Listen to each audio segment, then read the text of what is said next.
This is an Apple eMac, and it's my favourite computer ever made. It doesn't even matter about the year. This chassis brings back so many good memories and nostalgia, way beyond any other computer I've owned. Oddly enough, I had never actually owned one of these until February of this year, which might confuse you as to the relevance of this in my life. Well, let's go back to 2009, when I started my first year in junior school. I was 6 years old at the time, and not IT focused whatsoever. I was more interested in playing with Doctor Who and Star Trek toys. But then I walked into the computer room for the first time, and I saw about 20 of these, all ready to be played around with. I was glued. The polycarbonate shell surrounding the CRT seemed humongous to me at the time.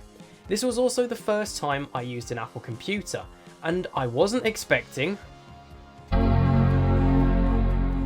This sound cemented the deal. The whole experience was mysterious. I was used to occasionally using Windows XP, but this was so much different. Where was the computer itself? It seemed like the only thing in front of me was the monitor. This whole experience stuck with me, but sadly, not even a year later, these were all taken out and replaced with 2009 iMacs. Then I got obsessed with them. But I never forgot the first experience I had with these eMacs.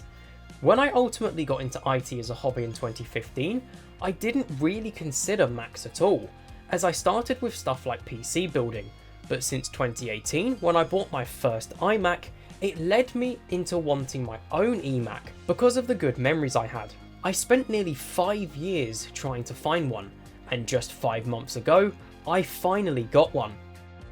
This one is a 2004 model, with a 1.25GHz PowerPC G4 and 1GB of RAM. You can't really tell these apart.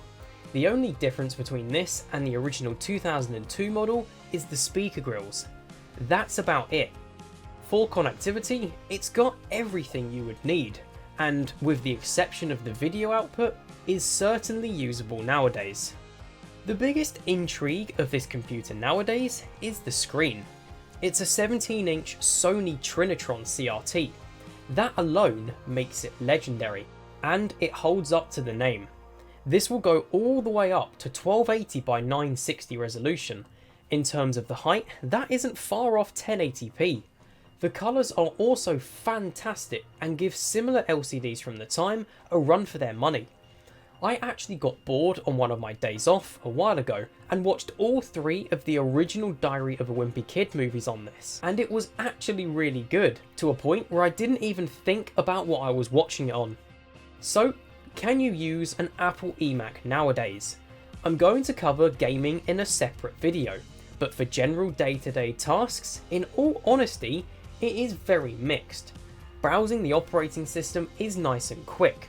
I'm running macOS Leopard on this, which was the last compatible version. This is notoriously harder to run than its predecessor, Tiger, but on this, it's no problem at all. Web browsing is a different story.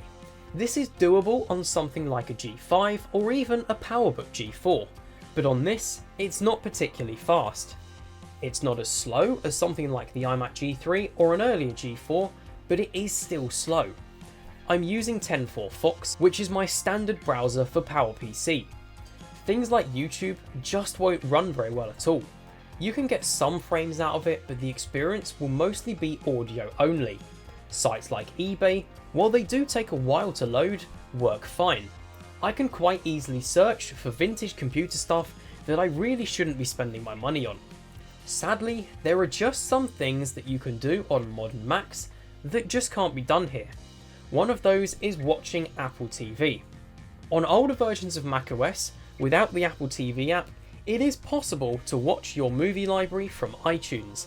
That is not the case on Leopard, so you'll have to use a DVD, or transfer the file over one of the USB 2 ports. Would I replace my 2012 iMac with one of these?